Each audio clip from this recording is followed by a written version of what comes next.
Olá, alunos do sétimo ano. Como é que vocês estão? Como foi de pequeno recesso aí dessa semana? Espero que vocês tenham descansado para a gente começar novos assuntos, falando sobre o Brasil e todas as suas potencialidades, né? Inclusive potencialidades naturais. Vamos a mais uma aula de geografia, uma aula através de interações, né? E uma boa tarde aí para vocês, tá? Que a gente consiga aprender bastante hoje nesta interação, certo? Bora lá?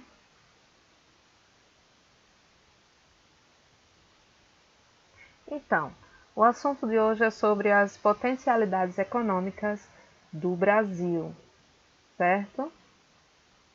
Vamos lá saber que potencialidades são essas para que o Brasil possa ter uma economia crescente, como pode aproveitar todas essas potencialidades do Brasil para o Brasil crescer, né, economicamente.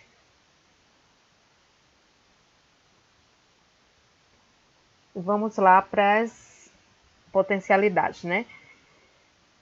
Primeiro, a gente sabe que o Brasil ele tem uma grande diversidade natural, né?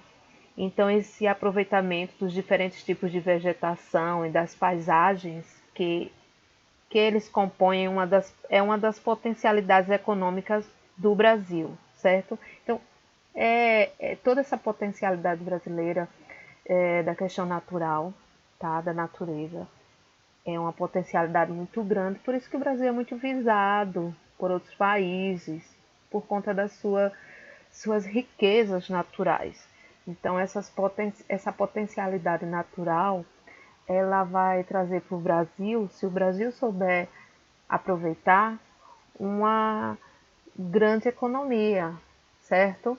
E não deixar outros países tomarem conta, se aproveitarem do Brasil. Isso vai depender dos seus governantes, né? E a população consciente de que o Brasil é um Brasil rico, rico e era para ser muito desenvolvido não só economicamente, como na questão social, porque ele tem muitas riquezas.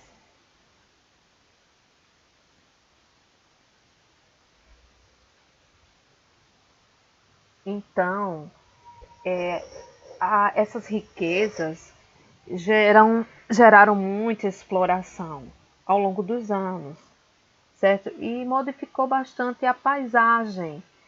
Essa intensa exploração tem mudado profundamente a paisagem. A floresta amazônica, por exemplo, tem sido devastada devido à ação de madeireiros, grandes agricultores e pecuaristas. E você vê aí, né, nas imagens como ela está sendo devastada, com queimadas, né? Desmatamento das madeireiras, né? Que cortam as árvores, não tem um replantio e a gente vai vendo a intensa exploração de maneira errada, né?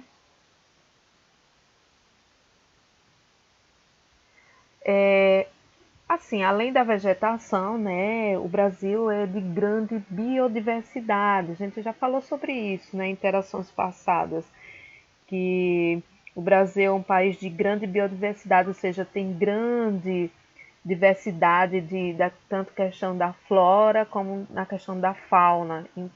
Então, além da vegetação, outros elementos naturais contribuem para a diversidade das paisagens brasileiras e para a ampliação de suas potencialidades econômicas. Então, não só a vegetação, mas também a fauna e também os recursos minerais.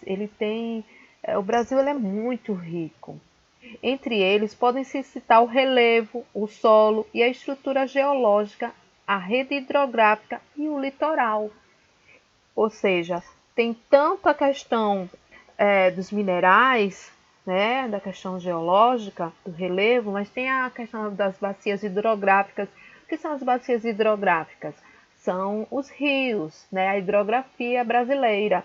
E esse potencial de muita água que o Brasil tem é uma riqueza grande que outros países não têm. Tem países que têm que importar água, tem países que têm que retirar a salinidade da água do mar para poder utilizar para o consumo humano. Então, é uma potencialidade muito grande do Brasil, com tantos rios, uma rede hidrográfica muito grande. E também tem o litoral. O litoral brasileiro, ele traz na questão econômica, porque tem a questão da pesca, né? Tem a questão do turismo. Então, é também uma grande riqueza, porque o Brasil ele tem um litoral muito grande, certo? Ele é recortado em todo, de norte a sul, todo recortado pelo Oceano Atlântico, certo? Então, vamos ver aí a questão do relevo brasileiro.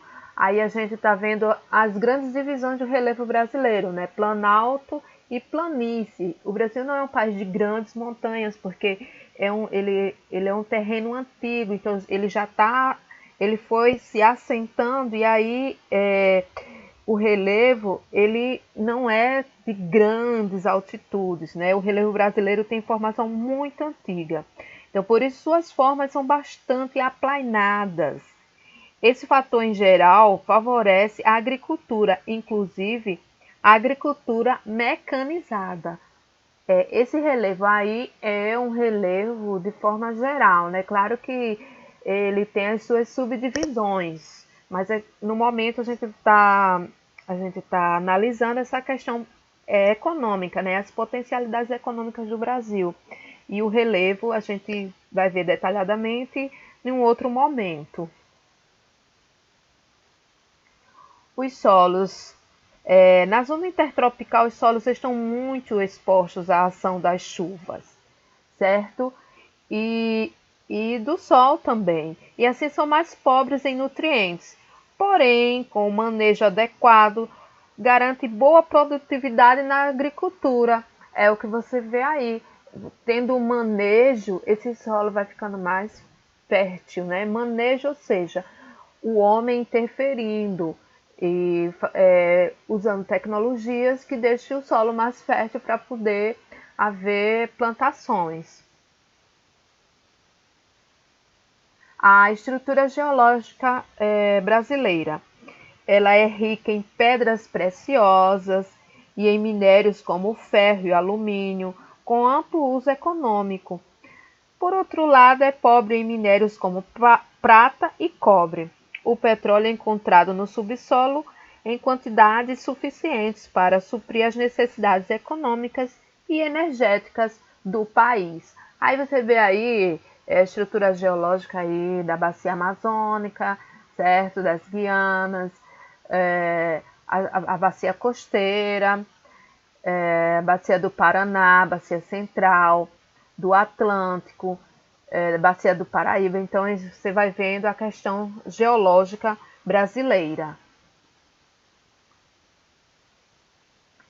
Aí você vê várias pedras, né, que podem ser aproveitadas na construção civil, por exemplo, o granito, o quartzo. Tudo isso são riquezas também do Brasil, certo? São potencialidades econômicas do Brasil, certo? Então, assim, no Brasil todo há muito dessas pedras que são aproveitadas na construção civil.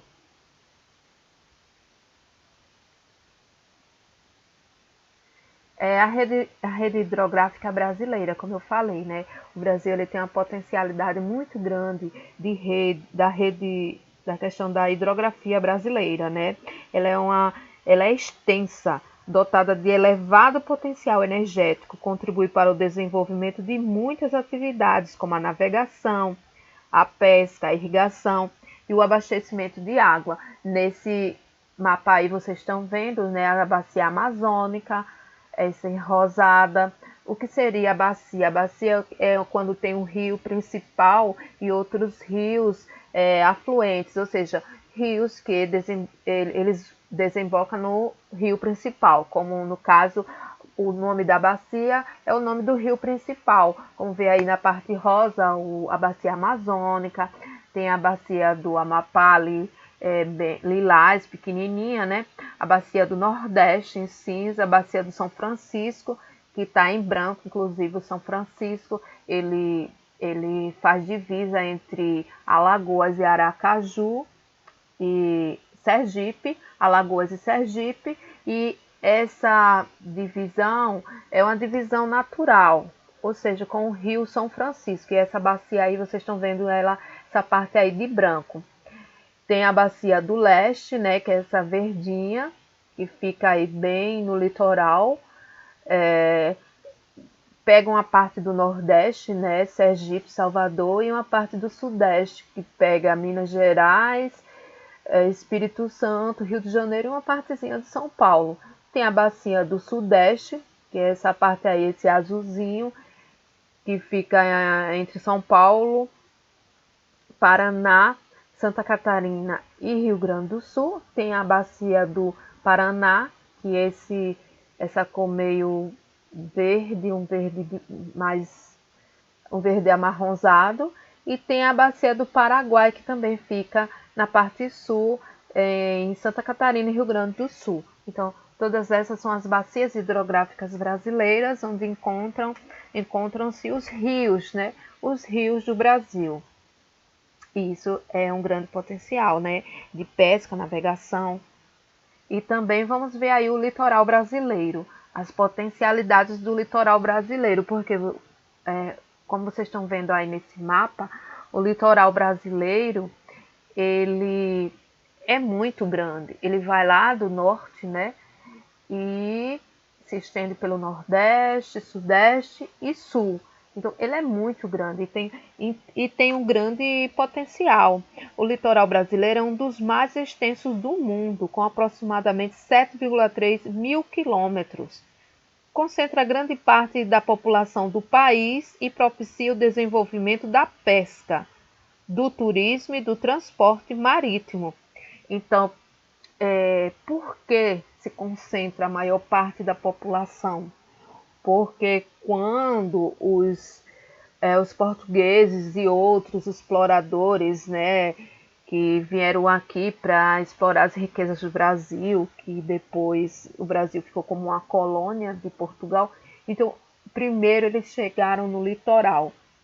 E daí eles foram estabelecendo-se no litoral. E do litoral é onde saía todas as riquezas, é onde tinha essa ligação com a metrópole, a ligação com a Europa. Então, por isso, o litoral é mais povoado hoje, né? E demorou-se mais chegar até o interior do país, que é um grande potencial, né? O litoral por conta da pesca, por conta do turismo, certo? Então, o turismo brasileiro, como a gente, né, falou aí, segundo o Ministério dos Transportes, os portos marítimos são responsáveis pelo escoamento de cerca de 90% das exportações do Brasil, né? A gente falando aí da questão do litoral, mas a gente sabe que o litoral ele também é muito explorado na questão do turismo brasileiro, tanto que aí esse GIF aí que eu coloquei mostra a questão das melhores praias segundo os brasileiros, né? Ou seja, o brasileiro gosta muito de praia e quem vem de fora também vem olhar essas praias, né, maravilhosas. Então a questão do turismo é muito explorada no Brasil.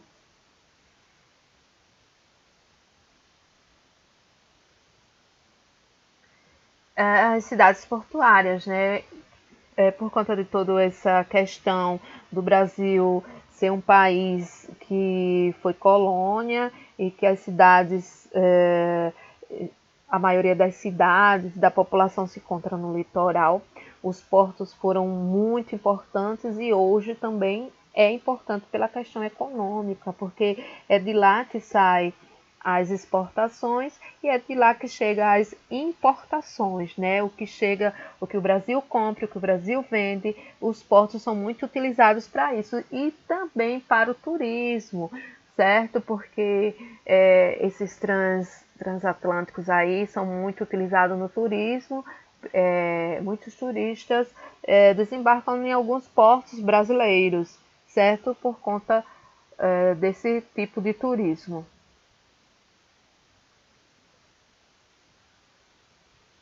E para refletir, o que guarda a sua boca e a sua língua, guarda a sua alma das angústias. Provérbio 21, 23. Então, quando a gente tem alguma coisa, algum problema, alguma coisa para dizer, a gente deve pensar bastante como é que a gente vai falar com as pessoas, para depois a gente não falar e ficar com aquela angústia, né? Porque falou algo que não devia. Então, a gente se livra das angústias quando a gente pensa duas vezes antes de falar. Então, fique com Deus e vamos continuar na interação.